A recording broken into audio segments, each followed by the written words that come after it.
Jesucristo, el Verbo viviente, es el único medio de salvación. Él es el centro del pensamiento de nuestra vida, la fuente y la autoridad de la doctrina. El principal propósito de la vida de Cristo fue la obediencia a los mandamientos, exaltando la ley de Dios como un reflejo de su carácter. El principal mensaje a ser predicado en el mundo, basado en Apocalipsis 14, está representado por 3 ángeles llevando el Evangelio eterno al mundo entero. Este mensaje se basa en los encantos inigualables de Cristo y declara que la hora del juicio ha llegado y llama a obedecer los mandamientos de Dios.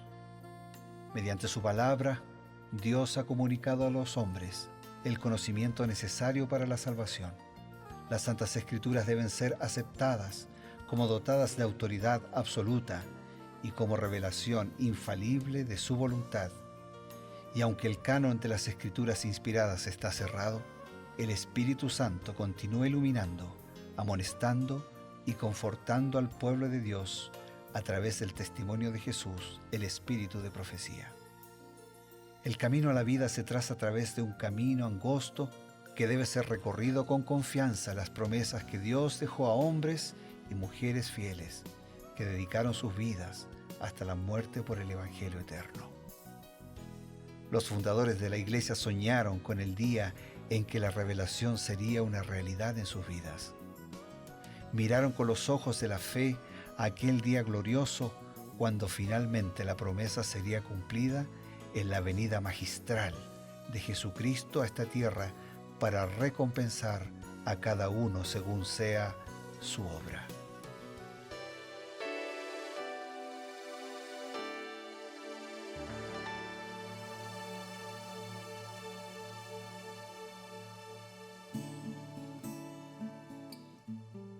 Qué grato reencontrarnos una vez más, aquí en su señal de la esperanza, la Nuevo Tiempo, y estamos con el programa Reavivados por su Palabra.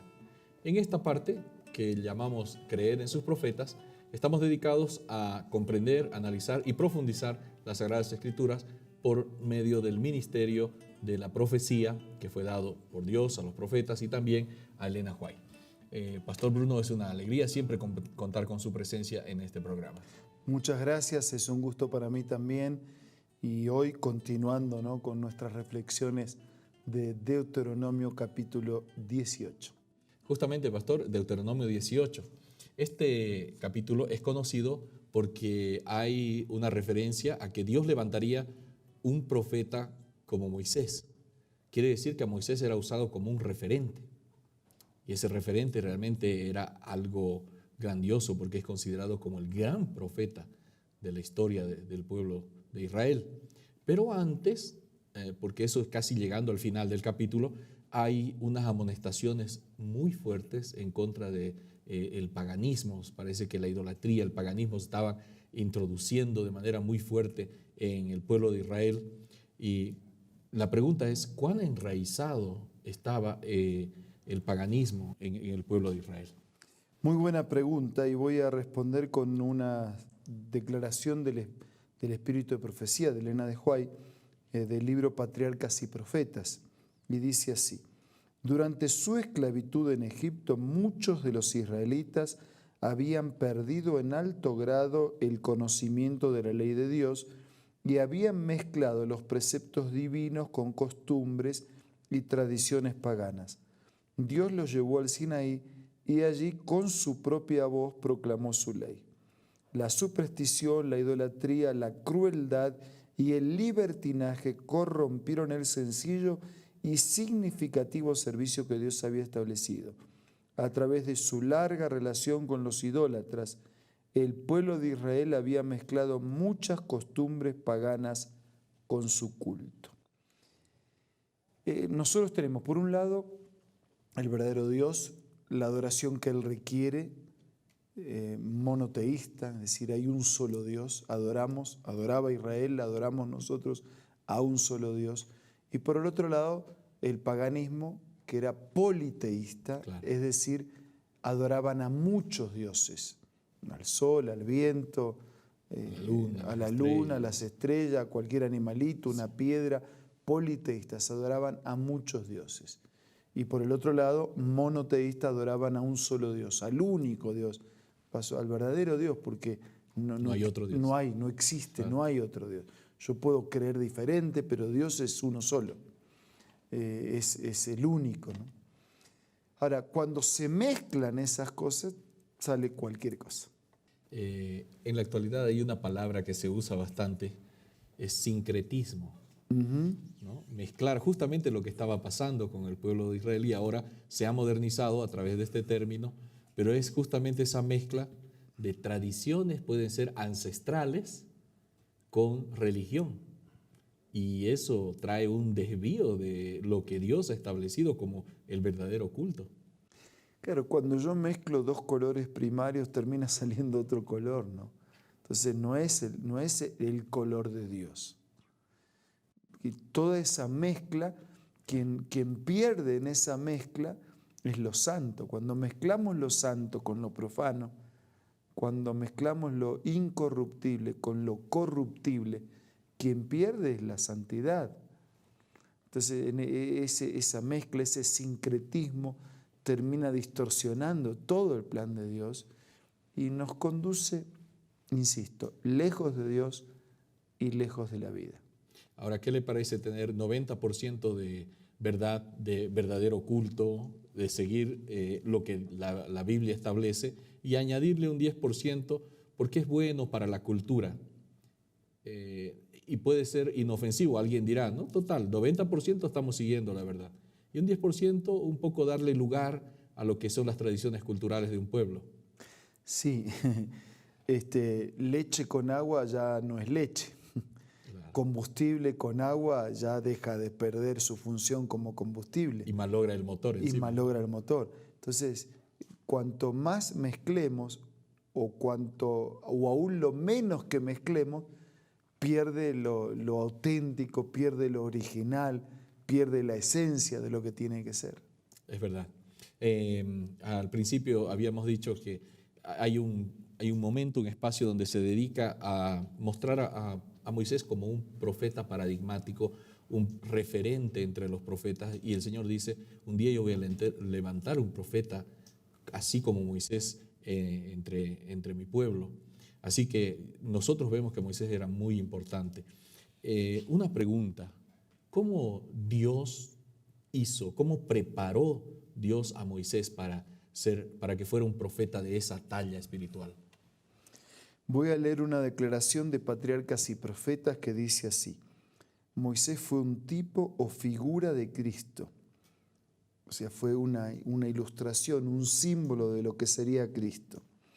Él mismo había declarado a Israel, profeta de en medio de ti, de tus hermanos, como yo, te levantará Jehová tu Dios y a él oiréis, dice Deuteronomio 18. Dios tuvo a bien disciplinar a Moisés en la escuela de la aflicción y la pobreza antes de que estuviera preparado para conducir las huestes de Israel hacia la Canaán terrenal.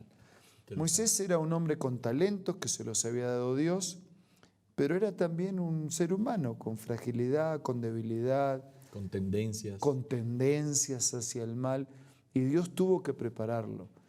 Y la preparación que Dios nos hace a veces puede parecer exigente, puede parecer extensa o puede parecer demasiado, pero... O extenuante.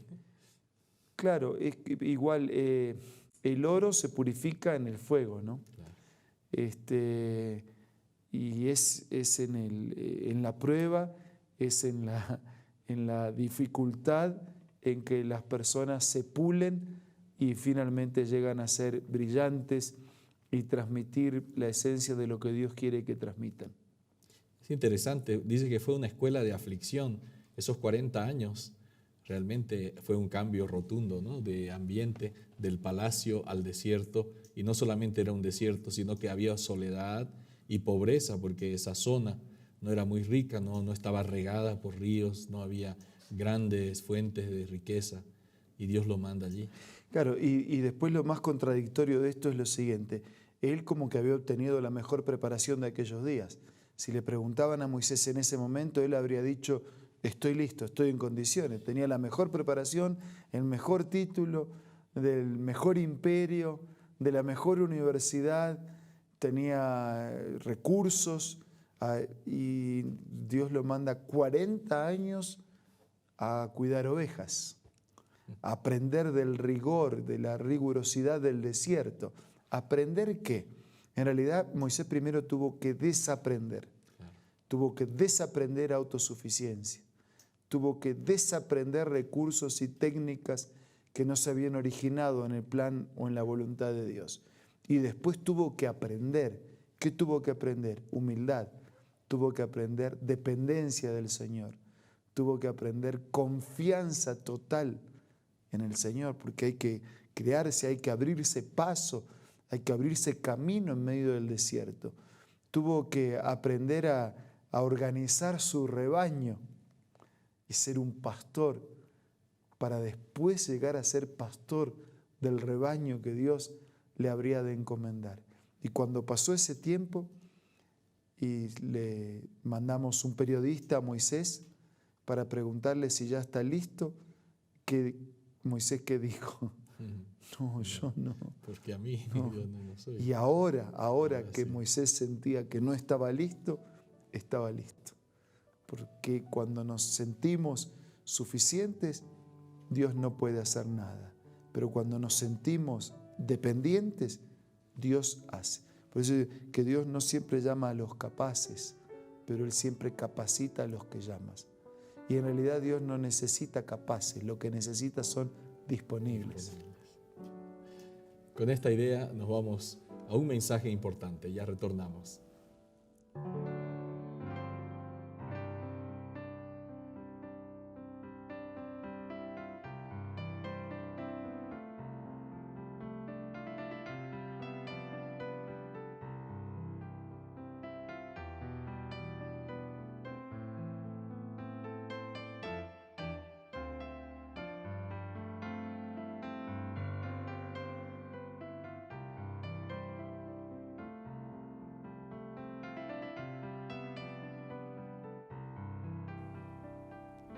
¿Qué tal? Presta mucha atención a esta cita. Jacob prevaleció porque fue perseverante y decidido. Su experiencia atestigua el poder de la oración insistente. Este es el tiempo en que debemos aprender la lección de la oración que prevalece y de la fe inquebrantable. Las mayores victorias de la Iglesia de Cristo o del cristiano no son las que se ganan mediante el talento o la educación, la riqueza o el favor de los hombres. Son las victorias que se alcanzan en la cámara de audiencia con Dios, cuando la fe fervorosa y agonizante se hace del poderoso brazo de la omnipotencia. Qué lindo, ¿verdad? Esta cita tú la encuentras en el libro La Oración, escrito por Elena G. de White. No puedes perder este maravilloso libro de tu biblioteca personal. Así que te invito una vez más a que visites la página www.aces.com.ar o también puedes hacerlo visitando una iglesia adventista del séptimo día cerca o próximo del lugar donde tú te encuentres. También, si te gustan las aplicaciones y la tecnología, descárgalo como Elena G. de White del App Store o del Play Store. Es el momento de agradecer a Dios. ¿Cómo lo hacemos? A través de una plegaria. Vamos a orar. Querido Dios, queremos pedirte que nos des el espíritu dependiente de ti, que humildemente reconozcamos cuánto te necesitamos, que te pidamos y te permitamos que actúes en nuestra vida y que hagas de cada uno de nosotros personas de bendición, personas que confían, que aman, que dependen de ti y que quieren hacer tu voluntad. Oramos agradecidos en el nombre de Jesús. Amén. Amén. Amigos, esto ha sido Reavivados por su palabra y creed en sus profetas. Nuestro encuentro el día de mañana. Hasta pronto.